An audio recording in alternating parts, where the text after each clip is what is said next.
फातिमा एक गरीब मगर नहायत बाहिया और खुदा तरस लड़की थी। वो रोज दाता दरबार के बाहर तस्बीहें और फूल बेचती, अम्मा के इलाज, घर के खर्चे और अपनी रोजी के लिए।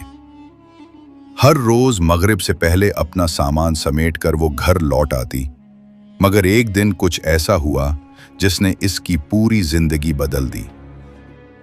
उस दिन मगरिब का वक्त हो चुका था। वो अपना सामान समेट रही थी कि एक नौजवान उसके सामने आ खड़ा हुआ। उसकी आंखों में अजीब सी गहराई, लहजे में नरमी और चेहरे पर एक पुरअसरार कशिश थी। फातिमा घबरा गई। दरवाज़ा बंद हो चुका है, आपको फूल क्यों चाहिए? लड़के ने जवाब दिया, मेरी हाजिरी का वक्त यही है, मैं हर रोज़ उसी वक्त आता हूँ। ये सुनकर फातिमा को हैरत हुई, क्योंकि उसने पहले कभी उस लड़के को वहाँ नहीं देखा था। मगर देर हो चुकी थी। उसने बगैर पैसे लिए फूल दे दिए और जल्दी से घर की राह ली।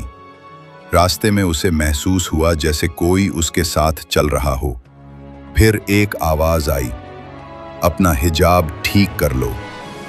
वो कांप गई। आसपास कोई न था, मगर उसने फौरन अपना हिजाब संभाला और दौड़कर घर पहुंची। अम्मा ने परेशान होकर पूछा, क्या हुआ बेटी? मगर फातिमा खामोश रही। उसे मालूम था कि सच बताने पर अम्मा उसे दोबारा बाहर जाने से रोक देंगी। उसी रात फातिमा ने एक ख्वाब देखा, एक चेहरा, तेज आंखें और वही आवाज, आज के बाद तुम्हारे सर से हिजाब न उतरे। फातिमा की नींद टूट गई।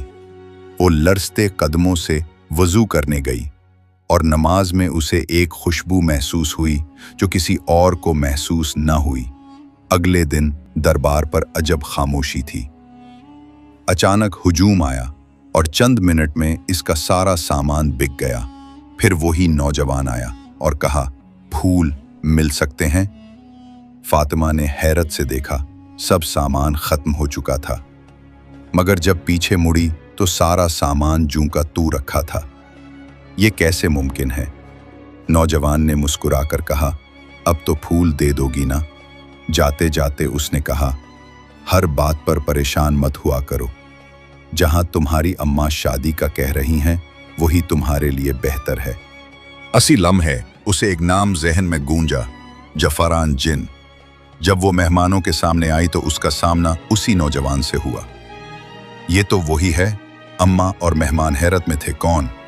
फातिमा का दिल धड़कने लगा। जाफरान ने मुस्कुरा कर कहा, अब तो तुम पहचान ही गई हो। तुम कौन हो?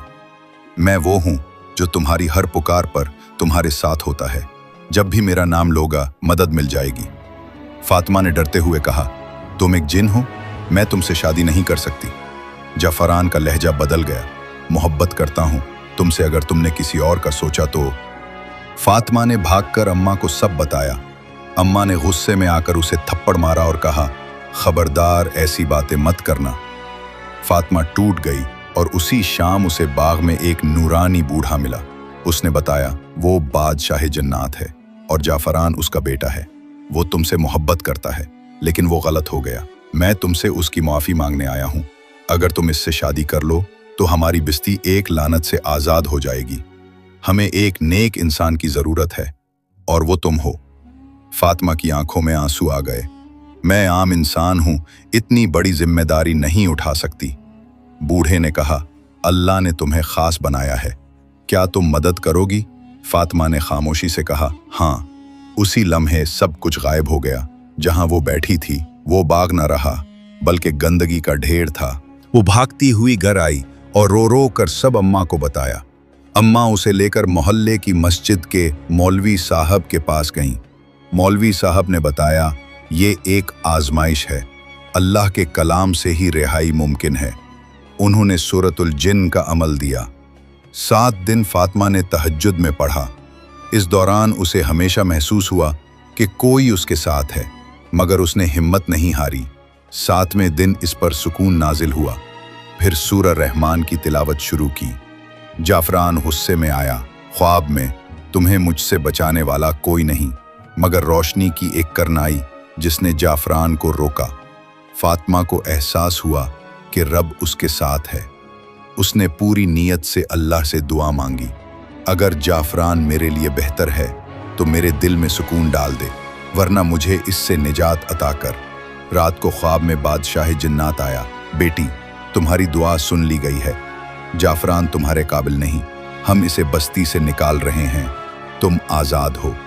फातिमा की आंख खुली, उसे यूं लगा जैसे जंजीरों से आज़ाद हो चुकी हो। अगले दिन वो दरबार गई, पहली बार बगैर किसी खौफ के। उसके पास एक नन्ही सी बच्ची आई, हाथ में तस्बीह लिए। आपको जाफरान भाई ने ये वापस देने को कहा है और कहा है कि वो अब कभी नहीं आएंगे। फातिमा की आंखों में आंसू थे मगर दिल में सुकून। उसने रब का शुक्र अदा किया। इख्तितामिया, फातिमा ने जिंदगी को नए सिरे से शुरू किया। अब वो पहले से ज्यादा बाहिजाब, मजबूत और अल्लाह से जुड़ी हुई थी। जाफरान चला गया, शायद हमेशा के लिए, या शायद वो किसी और मकाम पर किसी और आजमाइश के इंतजार में है। सबक: जब तक दिल में यकीन, ज़बान पर जिक्र और अमल में सब्र हो, कोई शैतानी ताकत इंसान को झुका नहीं सकती।